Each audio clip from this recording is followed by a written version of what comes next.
মাগো তোমার ওই সোনা মুখ ভুলতে পারি না। মাগো তোমার ওই সোনা মুখ ভুলতে পারি না। মুচকি হেসে খোকা ডাকটি, মুচকি হেসে খোকা ডাকটি শুনতে যে আর পাই না। মাগো তোমার ওই সোনা মুখ বলতে পারি না। তোমার লাগি কেঁদে কেঁদে আমি পাগল পারা, তোমার জন্য পথিক আমি ঘরে বাড়ি সব ছাড়া।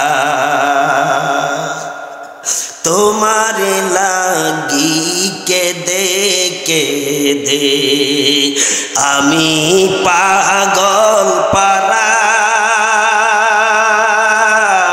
তোমার জন্য পথিক আমি ঘরে বাড়ি সব হারা।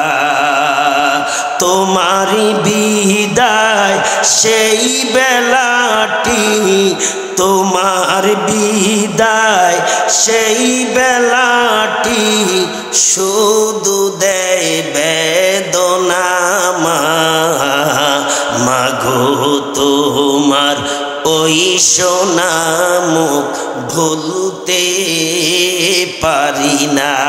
সম্ভব? সম্ভব? হাজারো হাজার মানুষে যে দিন ভরিতি আমার বাড়ি, চোখের সামনে নীলে বিদায় পরে সাদা শাড়ি। ও মার পাগলেরা, হাজারো হাজার মানুষ যে দিন ভরিতি আমার বাড়ি, চোখের সামনে নীলে বিদায় পরে সাদা শাড়ি। পালকি চড়ে এ ঘরে ছেড়ে, পালকি চড়ে এ ঘরে ছেড়ে দিলে যে রওয়ানা। মাগো তোমার ওই সোনা মুখ ভুলতে পারি না। ঠিক না বে ঠিক? কাপড়টা মায়ে একটু খুলে দেখি যখন দু চোখ জুড়ে বন্যায় আসে ফেটে যায় গো। কাফনটা মায়ে একটু খুলে দেখি যখন দু চোখ জুড়ে বন্যায় আসে ফেটে যায় গো। কে দিবে আর আদর সোহাগ, কে দিবে আর আদর সোহাগ, কে দিবে সান্ত্বনা। মাগো তোমার ওই সোনা মুখ ভুলতে পারি না। কে এটা? আর মায়া করে ডাকতেন না? কার কথা বললাম? এ দুর্গাপুর, লক্ষ্মীপুর, দয়ারা, সুলতানপুর, মাইকের আওয়াজ যতটুকু চায় রে ভাই, আয় আয় মা বাবার কথা মা বাবার খেদমতের কথা, মা বাবার প্রতি ইহসানের কথা আমার আল্লাহ বলছেন, রসুল বলছেন, পয়গম্বররা বলেছেন, উলামায়ে কেরামের জবান থেকে তাদের সাথে কি আচরণ বিধি করতে হবে অবগত হই। পিতামাতার সাথে নাফরমানি না করার সিদ্ধান্ত নেই। কথা বলেন। তবে ওই আসামিরা আসবে না, কারণ এটা দাগি আসামি। আর আমরা তো কই চোর দাগি আসামি, ডাকাত দাগি আসামি, দুর্নীতিবাজ দাগি আসামি। সবচেয়ে বড় আল্লাহর আদালতের আসামি হলো পিতা মাতার অবাধ্য দুশ্চরিত্র সন্তান। জোরে বলো ঠিক কিনা? এদের বিচার যদি সমাজের অধিপতিরা, সর্দার মাতবরেরা ঠিক মতন করতো, একটারে সোজা করলে বাকিগুলো অটো সোজা হয়ে যাইত। কিন্তু বিচার করবে কে? পিতামাতার বিচার করতে গেলে সমাজের মধ্যে শেখানো স্বজনপ্রীতি আছে না নাই? পক্ষে কেউ আপনার এলাকায় নাই? আমার এলাকায় একটা বিচার দেখেছিলাম আমি যখন ছাত্র জীবন, তখন ক্লাস 6-এ পড়ি আলিয়া মাদ্রাসায়। আমি আলিয়া কমি সমন্বয় লেখাপড়া করেছি। এক সন্তান অবাধ্য পিতামাতার, এলাকার মেম্বার সাহেবের কাছে গিয়া পিতামাতা অভিযোগ পেশ করলেন। তাকে জোতাও দেয় নাই, ডোরাও দেয় নাই। আমি ওই বিচারের দলিল সাক্ষী। শুধুমাত্র একটা কলস 26 কেজি ওজনের পানি ভরে, কলস আছে না, কলস 26 কেজি ওজনের পানি, অর্থাৎ 26 কেজি পানি ধরে কলসটা। এই কলসটা ভরপুর করে একটা রশি বেঁধে কলসের মাথায়, আছে না কলসের মাথা, তার গলার মধ্যে ঝুলাইয়া দিয়ে বলছে, তুমি এখান থেকে রায়পুর স্ট্যান্ড হইয়া সাতপাড়া মালিকহিল বেকিনগর দিয়া এই জায়গায় আসবা, আমরা এই বিচারে আছি, এইটাই তোমার শাস্তি। সেদিন দেখেছি তার বাস্তব উদাহরণ দৃষ্টান্ত। শেষ পর্যন্ত সে বাধ্য হয়েছে সেখানে প্রতিশ্রুতি ওয়াদা দিতে, আর যতদিন বেঁচে থাকবে ইনশাআল্লাহ পিতামাতার প্রতি নাফরমানি তো দূরের কথা, কুদৃষ্টিতে, মন্দ দৃষ্টিতেও তাকাবো না। গিয়া দেখেন অনেক বিচারক আছে, এতে তো মা বাবারে বাদ দেয় না। কেউ আসেনি না? কত বিচারক।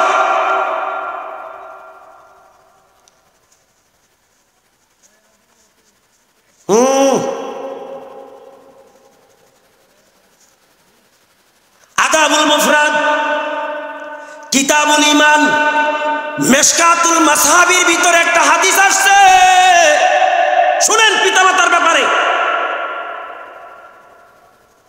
একজন গ্রাম্য মানুষ বাহাস বিন হাকিম, একজন গ্রাম্য বেদুইন, গ্রাম্য লোককে বলা হয় বেদুইন, নবীর দরবারে আসলেন।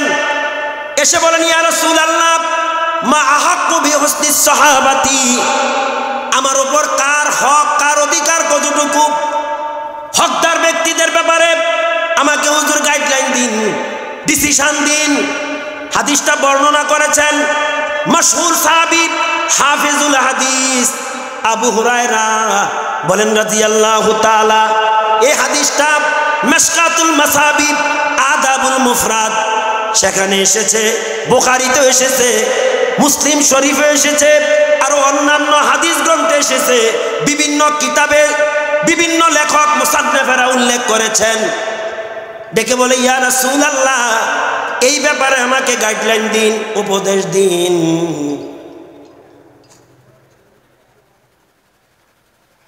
ডেকে বলে, ক্বালা উম্মুকা, তোমার মা। মা আহাক্কু বিহুসনিস সাহাবাতি, নবীজি বললেন, ক্বালা উম্মুক, সর্বাধিকার, সবচেয়ে বেশি অধিকার হলো তোমার মার। আপনারা খেয়াল করেন, হাদিসের ভাষ্য খেয়াল করেন। প্রশ্নকারী বললেন, সুম্মা মান, এরপর কার?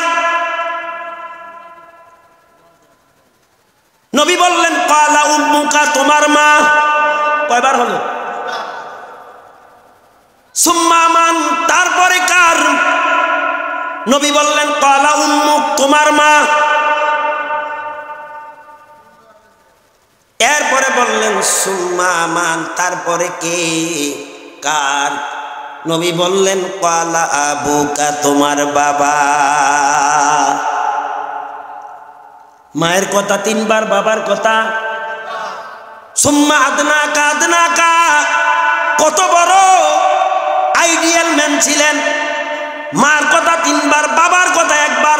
নিকটতম আত্মীয় বাদ দিলেন না, দূরবর্তী আত্মীয় বাদ দিলেন না।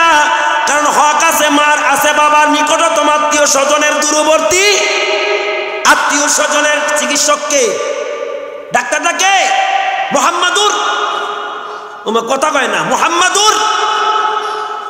কেমন ডাক্তার? তোমার মা, তোমার মা, তোমার মা, তোমার বাবা, তোমার নিকটতম আত্মীয়, দূরবর্তী আত্মীয়। তাহলে বোঝা গেল মায়ের হক আছে, বাবার হক আছে, আত্মীয় স্বজনেরও হক আছে না নাই? মায়ের হক তো আদায় করতেই পারে না, বাবার হক আদায়ও করতে পারে না। এবার আমি যদি প্রশ্ন করি, নিকটতম আত্মীয় একজনের উদাহরণ দেন, জবাব জানি আপনাদের জানা আছে কিনা আল্লাহর কসম। ছোট করার জন্য আমি প্রশ্ন করব না, বরং বুঝার জন্য, জানার জন্য। নিকটতম আত্মীয়র মধ্যে সর্বপ্রথম কোন আত্মীয়রা পড়ে আপনাদের জানা আছে? মাশাআল্লাহ। যে বলছেন যে আপনি মুরব্বী, এই তো ওয়াজি গিয়ে বলে অ্যাকশন নাই। আপনি কি মাদ্রাসায় পড়ছেন? জি না, ওলামায়ে কেরাম থেকে শুনছেন, তাই না? নিকটতম আত্মীয়র মধ্যে সবচেয়ে কাছের আত্মীয় হলো বোন। আপনাকে জানা নাই মনে হয়? বলেন, নিকটতম আত্মীয়র মধ্যে সবচেয়ে কাছের কে? আপনার গায়ের রক্ত, আপনার বোনের রক্ত। এরপরে আরেকজন আছে বাবার বোন, সেটাকে আপনি সমাজে গবেষণা করেন, কম্বিং অপারেশন করেন, পিতামাতার পর অবহেলিত এই দুইটা আত্মীয় বেশি। ঠিক না? ঠিক। পিতামাতার পর অবহেলিত এই দুইজন আত্মীয়। কিন্তু আমি আর আপনি শ্বশুর বাড়ির আত্মীয় নিয়ে মেতে থাকি। আমার স্ত্রী খুশি যদি আমার বাবিরা, অর্থাৎ বর্গির বৌদের জন্য, শালার বৌদের জন্য, শ্বশুর বাড়ির আত্মীয় স্বজনের জন্য স্পেশাল কোন আয়োজন করতে পারলে অন্য কেউ খুশি না হোক, আমার স্ত্রী খুশি। এমন খুশি যেই খুশিতে আত্মহারা। কিন্তু আল্লাহর খুশি হলো তোমার পিতামাতার হক আদায় করার পর তোমার বোনের হক, তোমার ফুফুর হক আদায় করো। তারা যদি খুশি হয়, আল্লাহ খুশি হয়ে যাবে। বলতে পারেন হুজুর, তাহলে শ্বশুর বাড়ির, শ্বশুর শাশুড় বাড়ির আত্মীয় কি তাদের হক নাই? আছে, এগুলা পরে পরে। কথা বুঝেননি আপনারা? ওমা, লক্ষ্মীপুর দুর্গাপুরের মহিলারা কইব হুজুর আমরা শত্রুই না। হ্যাঁ জ্বালা, এখনো তো খাবার খাইছি না, জানি খানাই বন্ধ করে দেয়। আমি শ্বশুর শাশুড়ির বাড়ির আত্মীয়র কথা বাদ দেই না, যেহেতু রাসূল বলছেন ক্বালা আদনাকা আদনাকা। চিকিৎসাটা কি আমার? কার? মুহাম্মাদুর। তোমার মা, তোমার মা, তোমার মা, তোমার বাবা, তোমার নিকটতম আত্মীয়, এরপরে দূরবর্তী আত্মীয়। এই দূরবর্তী আত্মীয়র মধ্যে শ্বশুর শাশুড়ি, শালা বর্গিরি, শেয়ালিকা জেরস, সম্বন্ধ ভাই, ছোট ভাই, শেয়ালক, ভাইরা ভাই, এরপরের বর্তী যত আত্মীয়, দূরবর্তী আত্মীয়র মধ্যে তারা আওতাভুক্ত। সুতরাং তাদের কথাও নবী বলেছেন। তবে আগে বোন, এরপরে ফুফু, এরপরে সিরিয়াল হলো তারা। জোরে বল, ঠিক না বেঠি? মনে থাকবে তো ওয়াজ। প্রিয় ভাইয়েরা, সমাজের কালচারটা এখন এমন হয়ে গেছে, শ্বশুর শাশুড়ি তো দুশ্মনে পরিণতই হয়েছে। বোনদের ছায়াও দেখতে পারে না, এমন ফ্যামিলি আছে না নাই? এমন সুন্দরী বধূ, রসিকা বধূ, আফসোস। এদের চরিত্র হলো নিজের শ্বশুর ঘর, শাশুড়ির ঘর, স্বামীর ঘর চিকিৎসাহীন রাখিয়া। ভালো করে শোনেন, এখানের সেবা যত্ন খোঁজখবর আদর্শ অধিকার রক্ষা না করিয়া বাবার বাড়িতে যে ডাক্তারি করে।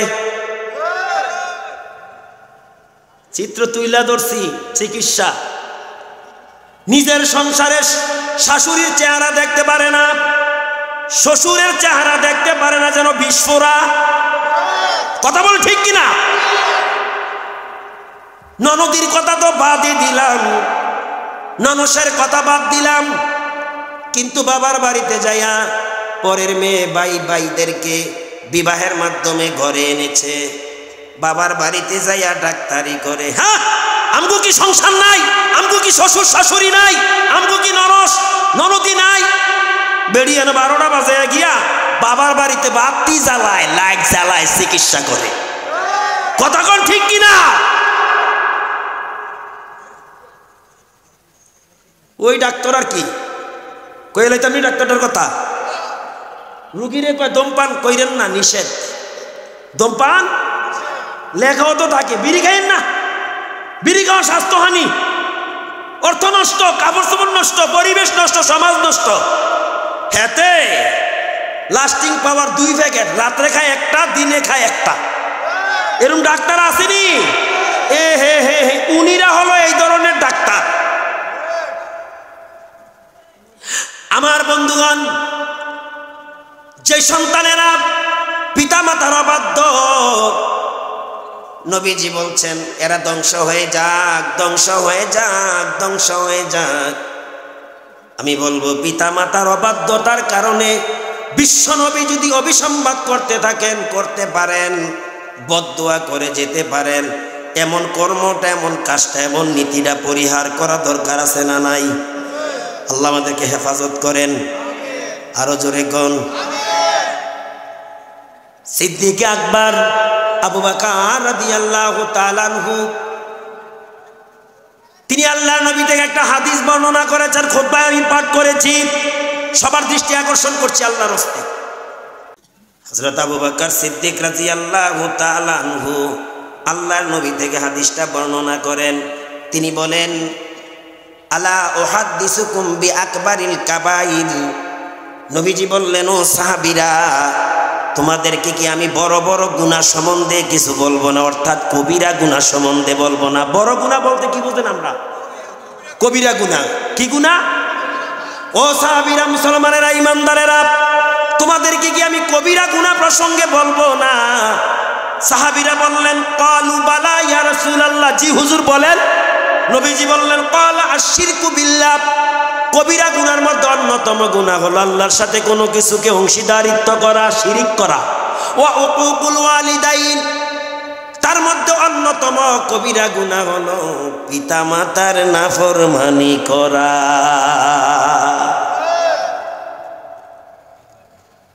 মুসলমান ইমানদারেরা, 2 পা ধরে বলে যায়, 2 হাত ছুঁয়ে বলে যায়, দুনিয়ায় যদি উন্নতির আশা করো, পিতামাতার সাথে নাফরমানি ছাড়ো।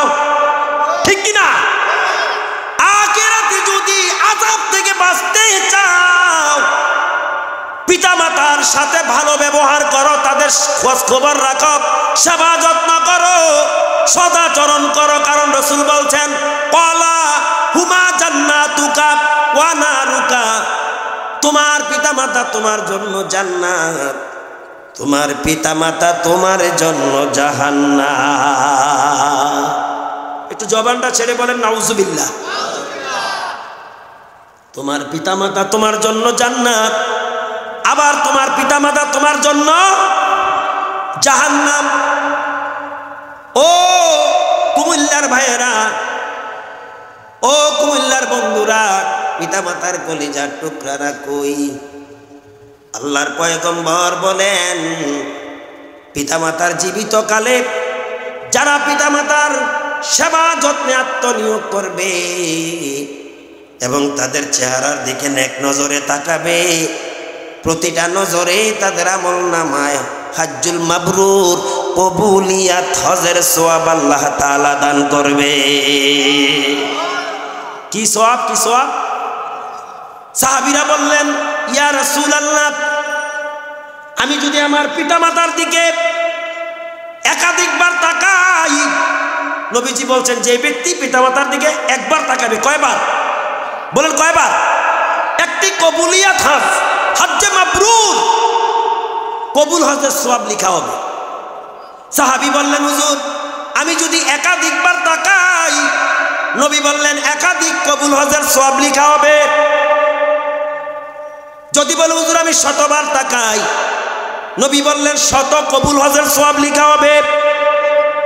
আল্লাহু আকবার আতিয়াব, এবার যতবার তাকাবে ততটা কবুল হজের সওয়াব আল্লাহ আমলনামায় দান করবে।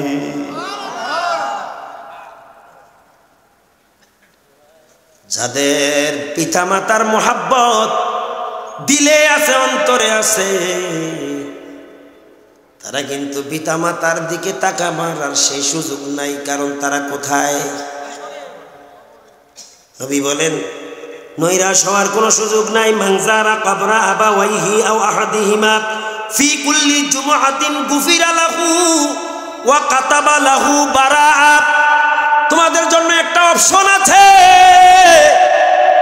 যেই সন্তান পিতাহারা মাতাহারা অথবা উভয়কে হারিয়েছ, জুমার দিন কমস কম কোন দিন? ফি কুল্লি জুমআতিন, জুমার দিনে ওই সন্তান যদি পিতা মাতার কবরের কাছে যাইয়া তাদের জন্য দোয়া করে, কমস কম রব্বির হামহুমা কামা রাব্বায়ানি সগীরা, দোয়াটা পারেননি? আমি কিন্তু ভূমিকায় বলছি, সবচেয়ে বড় দোয়া হলো পিতামাতার জন্য নিজের সন্তানের দোয়া। এই জন্য দোয়াটা শিখার দরকার। শিখা থাকলে অনেক সময় যদি প্র্যাকটিস না থাকে, চর্চা না থাকে, ভুলেও যাওয়ার সম্ভাবনা থাকে।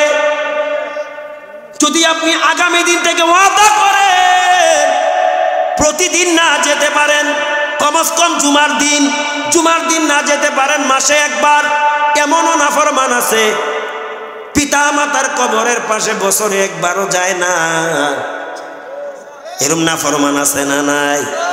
নাফরমান কইরে শোন, যে সন্তান জুমার দিনে পিতামাতা একজন অথবা উভয়জন তাদের জিয়ারত করে, আল্লাহ তাআলা তাদের জন্য দোজখ মুক্তির সনদ লিপিবদ্ধ করে। জোরে কোন সুবহানাল্লাহ, আরো জোরে বলতে হবে।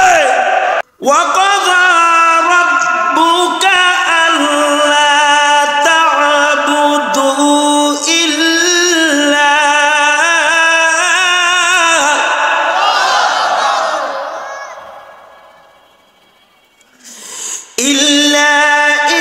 ইয়্যাহু ওয়া বিল ওয়ালিদাইনি ইহসানা।